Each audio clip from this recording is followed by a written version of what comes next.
few days ago, we received some very sad news. Siegfried and Roy, probably, I think it's fair to say, some of the most influential magicians on the planet of all time.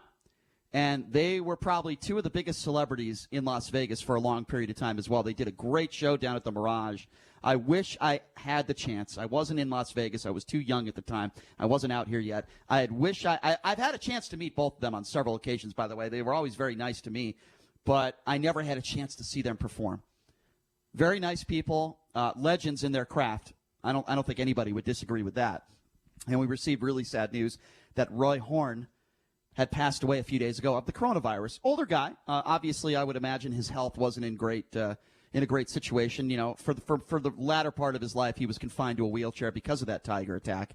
And you're talking about 2003. Yes. Yeah. So his health was, I would imagine, was deteriorating, but he did contract the coronavirus. And as you know, anyone whose health is not in the best, if you contract the coronavirus, you're going to be susceptible to possibly death. Unfortunately, it's a horrible thing. So instead of people thoughts and prayers with the Horn family, and there were a lot of people that were doing that, but there were also some people on social media in Las Vegas that were doing the opposite, that were just saying horrible, despicable things. And I want to call these people out because they deserve to be called out. If you're that despicable of a human being that you learn that somebody like Roy Horn dies and you want to make it political, I mean, listen to a few, and there's some things, by the way, I can't read. That's how disgusting they were. One guy goes, "Oh man, I bet them big kitties got the Rona and gave it to him." That's not funny. Somebody on social media said that on a social media page. Somebody else said, "You think he's doing a magic trick?" Another guy said, "This is hysterical. The man did not die from COVID. My God, when will this media STFU, which is you know what, shut the FU, about this fancy cold virus? I can't take much more of this you know what." First of all, there's nothing hysterical about somebody dying. That's number one. And number two, he contracted the coronavirus. If he didn't contract the coronavirus, he would still be alive right now. He did die from the coronavirus, whether he had underlying health conditions or not. And to say that it's a fancy cold virus is so ignorant, it's beyond belief. These are the same people that have compared Governor Sisolak to a Nazi. I don't even know if I could say some of this stuff, but one person said, "I think it's from semen."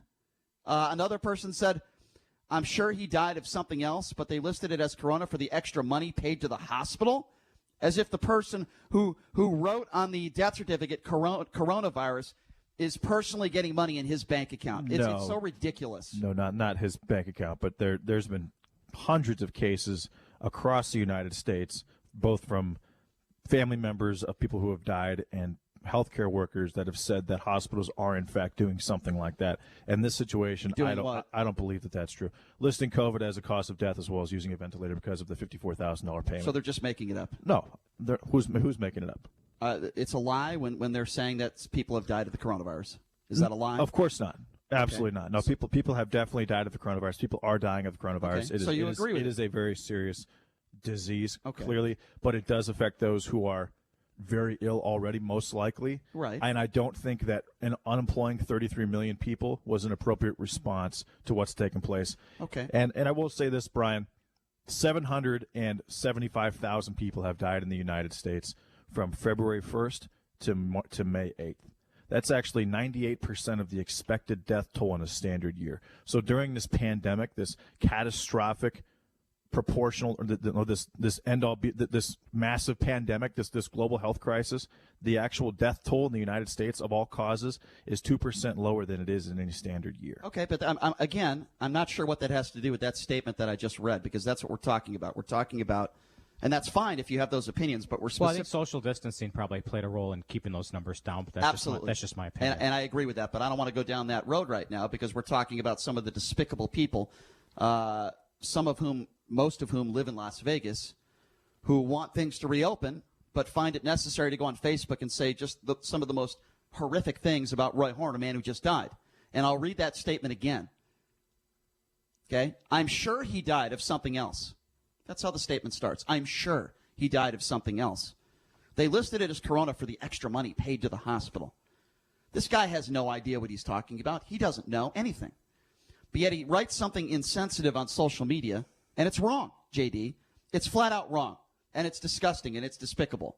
And these are some of the same people. Fine. You want to reopen Nevada? You want to join, whatever group you want? That's fine.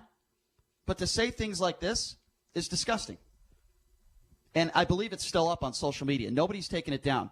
Did you know Ted Bundy was innocent? Yeah, all these girls died of coronavirus. That's what somebody else wrote on there. Somebody else on social media, a part of this group, wrote, AIDS-related pneumonia. Let me repeat that again. Roy Horn just died of coronavirus. He's a legend, certainly in this community and throughout the world. And somebody took the time on this group to write AIDS-related pneumonia. It is indefensible. Did he have AIDS? Not that I know of. I don't remember reading that. And even if he did, but not that I know of, AIDS-related pneumonia. Coronavirus, strange name for a tiger, somebody else wrote. Yeah, very funny. Total propaganda piece, somebody else wrote. Yeah, this is propaganda. Little Richard died a few days ago, another legend. Yeah. Funny. Nobody said he died of coronavirus. Jerry Stiller died today. Yeah, right. Nobody said he died of coronavirus. It was actually announced that he died of natural causes, thankfully. Correct. So if this is propaganda, and there are some conspiracy theorists out there that think that Roy Horn didn't die of coronavirus. Hold on, that Roy Horn didn't die of coronavirus, that he never had coronavirus. Why didn't they say Little Richard died of coronavirus? Why didn't they say Stiller died of coronavirus? So that conspiracy theory makes zero sense. Zero. Somebody wrote he was also HIV positive, but let's leave that out. As far as I know, he was not HIV positive. That is another fake news lie. I read his obituary. Well, I guess we can call it an obituary, but Johnny Katz from the Review Journal, great writer, of course, did a whole story on Roy Horn over the weekend, and nowhere in there did it say he has HIV positive. Right. So right. I feel like that would have been important to mention, in his obituary. Somebody else wrote, "Wow, this is sad, just like Jeffrey Epstein." I mean, somebody made it political and said no. Now that the libs have a celebrity they can use as a corona death to further their BS scare tactics. Yeah, that's what this was. This was the libs. This was the libs that said that Roy Horn died of the coronavirus. You're right. The libs did the whole thing. No. You know what it was? It was doctors, nurses, and the people that put the stuff on the death certificate had nothing to do with politics. He had the coronavirus. He died from complications. And he was diagnosed, I believe, a week before he died, correct? I don't know. I don't have that in front of me. He was diagnosed exactly 1 week before he died of the coronavirus. Mm-hmm. Yeah. Was he diagnosed, or was he put into some kind of hospice? No, diagnosed. Okay. Diagnosed. So again, the point the virus moved very quickly with him, which would make sense if he had a compromised immune system. Now, again, we don't know that he had HIV or AIDS. We don't know if that's true, but it would make sense if he had either of those things to die that quickly. Well, and I don't know, maybe you can explain the difference to me, JD, and maybe Brian, but technically he died from complications of coronavirus. Right. Which I think is a small distinction between dying from coronavirus and dying from complications. But it's all listed as the exact same thing, Stein. If you're in hospice and you have 3 weeks to live and you get the coronavirus, they list you as a coronavirus death. Okay. Well, we don't know that to be true. No, yes, we do. In this case. That's been stated. You didn't let me finish this. No, in this particular case, we don't know. I agree. That's what I was saying. So I'm not going to. It doesn't justify people spitting on the man's grave. A Las Vegas legend spitting on his, or anybody who dies spitting on their grave the next day. I think that's despicable. Would you agree with that, JD? That these statements that I'm reading on social media are disgusting? Yeah, I don't agree with them, Brian. Yeah. Well, I would hope not. I don't believe them to be true.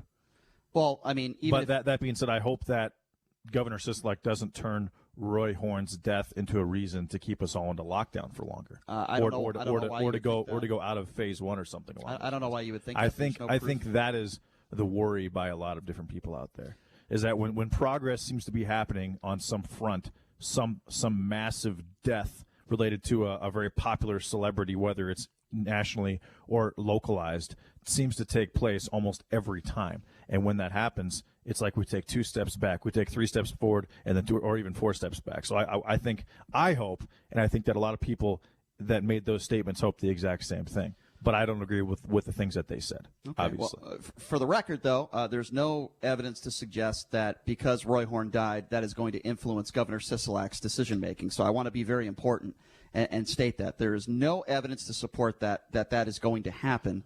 The only point I'm trying to make, and I think it's a very important point, is that there are some really disgusting people out there that will use the death of somebody and poke fun at it, laugh about it, make jokes about it, make it political. It's wrong. It's not just that I don't agree with it, JD. Obviously, I don't agree with it either. It's that I'm willing to sit here and say that these people are disgusting for making these comments. It's awful. This man has a family. What would happen if one of your family members died and people were making jokes about it and saying, well, it was the liberals. He didn't die from coronavirus. It is horrific that people are doing this. Or semen. Yeah, well, whatever it is. There's a ton of comments I could read off. I think you get the gist of it. I don't need to read off any more. I do get the gist of it. It's disgusting. It's terrible. Yes, the gist. It's awful. And when somebody dies of coronavirus, and if the first thing that comes to your mind is, oh, they didn't die of the coronavirus, the hospitals are getting paid, or I bet you this was the liberals, it's the Democrats. If the first thing that enters your mind is thinking about Governor Sisolak, then when somebody dies, then you need to check yourself into a mental institution. You really do. You need to check yourself into a mental institution because it's wrong. It's wrong, and it needs to stop. People need to start having compassion for others and the families. The close to 80,000 now, we had 80,000 deaths in this country. How about having compassion? By the way, Deborah Birx made a statement yesterday that she doesn't believe anything the CDC is saying and that deaths are likely inflated by 25%. So that 80,000 number is probably nowhere near what it actually is. Okay. Well, I mean, that's exactly. And then if you factor in what's been happening with the Democratic governors, like in New York and New Jersey and Michigan and Wisconsin. New York actually made a directive on March 25th that forced nursing homes to accept positive coronavirus patients that had just been released from the hospital, Brian. And Governor, and again, I wanted to go back to what I just said because that's, and we can get to that, but that's exactly what I'm talking about. I'm talking about 80,000 people that have died. And I'm sorry, JD, I just have a problem with that. I have a problem with you immediately saying right after that instead of, gosh, this is horrible. Well, I don't think that number's right. All right, Brian. well, if I could just That's finish. why I'm saying All that. right, if I could just finish. The first thing that enters my mind is, geez, I don't think that number's right. I think that there might be 20,000 less people that have died. That's not the first thing that enters my mind. The first thing that enters my mind is empathy towards others, whether it's 60,000, 80,000, 100,000, or 20,000. The first thing that enters my mind is I feel horrible for those family members. Hold on. Those family members that are grieving right now. And we just think differently. I don't care what the number is. And by the way, until actual proof and evidence suggests that theory, I am not going to support that theory. That's fine. But what I am going to say... I'm listening to a doctor and an expert who made that statement. Well, I would like to see that statement, and I will gladly read it and talk about it. You're talking about Birx? Yes. Yeah, no, she absolutely did say it. It's then I'm absolutely going to talk about that. That is a very significant thing to have Dr. Birx. That's a large thing. Say, no, it doesn't mean that people haven't died. Doesn't mean that it's not Of course. tragic. But for her to say, hey, gosh, I don't trust the CDC. Yeah, Brian. That is a pretty stunning remark. And it's actually reported in the Washington Post. And she has the right to feel that way. But I am still going to go by the numbers that are put forth. And even if that number is shorter, we don't know. And the bottom line is I am going to sit here and not make it political when a lot of people have died and lost their lives. And I will say this. Feel for the families. There have been apparently 80,000 deaths. I think that number is closer to 55 or 60. Now, what about the 599,000 that died of cancer last year? What about the 635,000 that died of heart disease? Nothing to do with this. Do you feel for them and their families as well? Ridiculous. Are you asking for sugar to come off the shelves because it's a catalyst of cancer? Are you asking for fast food not to exist because it could possibly cause heart disease? That's ignorant. Oh, I'm just saying. You're saying something that is. No, I'm not saying something. That's stupid. I mean, Brian, 8,000 people die in the United States every single day and have for 5 years. All right, so let's talk about right now. Deaths in 2020 in a pandemic year are lower than they are under typical circumstances by about 15,000. Does that equate to 33 million people losing their jobs? I say the answer is absolutely not, Brian. Okay, let me respond to what That's you just fine. said, because I think it's ridiculous. You just brought up sugar off the shelves to people dying of the coronavirus. If I could just finish my statement, please. You just talked about sugar off the shelves, comparing that to the coronavirus. You just talked about cancer patients. I'm sure you know people that have died of cancer. Sadly, I do as well. Yeah, my grandmother, And, yes, 3 years ago. Sadly, I do as well. Absolutely. And make no mistake about it, sadly, people dying of cancer has absolutely nothing to do with this conversation right now. Sugar that are on the shelves of supermarkets has nothing to do with this conversation. Now, if you want to talk about people that have died in car accidents, people that have died of heart disease, that's fine. If you want to think about that 21 hours a day, you can go right ahead and do that. I'm not willing to do that. I'm talking about specifically people dying of the coronavirus, not because people chew too much bubble gum or drink soda and die. That is a completely different entity, and I refuse to do that because it is a right-wing nutty talking point. No, it is not. Yes, it is. It is not a Nothing nutty, to do with the coronavirus. It is not a nutty talking point, Brian. Zero to do with the coronavirus. What I'm saying is right now people are unemployed because of excessive mitigation efforts. You could do the exact same thing with cancer and with heart disease by taking that is sugar not a pandemic. by taking sugar off the shelves and out of food. You could do the exact same thing by shutting down fast food. The world is not closed because of sugar. That would be considered a mitigation effort to stop this is okay. The 600,000 plus heart disease deaths that take place in the United States, or the 599,000 cancer deaths. I understand it's a pandemic, Brian. We're not closing down things because of heart disease. And I'm saying that our efforts have been in mitigation have likely probably been for naught, but B, the reaction does not warrant the circumstances. Well, that's your opinion. It is an absolute overreaction. At this point, I believe it will be the largest overreaction in American history. If you want to say that you believe this is an overreaction, that's I will, and I do. Okay, that's a different conversation. But what you are doing is you are bringing up sugar off the shelves, and you are talking about cancer. It has nothing to do with this pandemic, and I refuse to let you get off the hook on that. Now, if you think this is an overreaction, fine. We can have that debate. We can disagree. That's fine. This has zero to do with heart disease. It has zero to do with people consuming sugar. And I refuse to do that with you. Again, I'm not going to play that game. Do you know why I brought up those death numbers? Because you basically came at me for not having the same thought process as you, for not thinking about those 80,000 instead of saying it's not the same thought process. No, it's the same thought process of anybody that has empathy. You came at me for not having empathy, and I'm saying, well, why don't you have empathy for those who are dying of cancer and heart disease, and why are you not recommending possible mitigation to drop that death toll, which could absolutely take place if we took sugar out of food. Sure. And if we took fast food, and if we eliminated fast food just in general. Let me answer that. That could absolutely take place. Let me answer that. As a form of mitigation to lower those numbers of cancer deaths and heart disease deaths every year. Let me respond to that. Number one. That would definitely hurt business, though, would it not? You're right, it would. Okay, so let me respond to that. First of all, we do a radio show. Which is why we don't. We do a radio show. And there's not a pandemic right now other than I believe the reason why we're in a pandemic and why so many people are not working is because of something called the coronavirus. So that is what we are discussing today. If you'd like to do another show and talk about heart disease or talk about cancer, we could do that. And make no mistake about it, I have just as much empathy for anybody who loses their life, regardless of how they lose their life. But the difference is when somebody loses their life, the first thing I don't think of is I don't make it political. The first thing I don't think of is, boy, those numbers are wrong. That person, if somebody dies from drinking too much soda, the first thing that I don't think about is, we need to get sugar off the shelves. I feel empathy for that person and their family. Now, we're not talking about heart disease, and the reason why we're not talking about heart disease and the reason why we're not talking about sugar consumption, again, is because we are in a pandemic right now, and that's the reason why we're not even allowed at the radio station right now.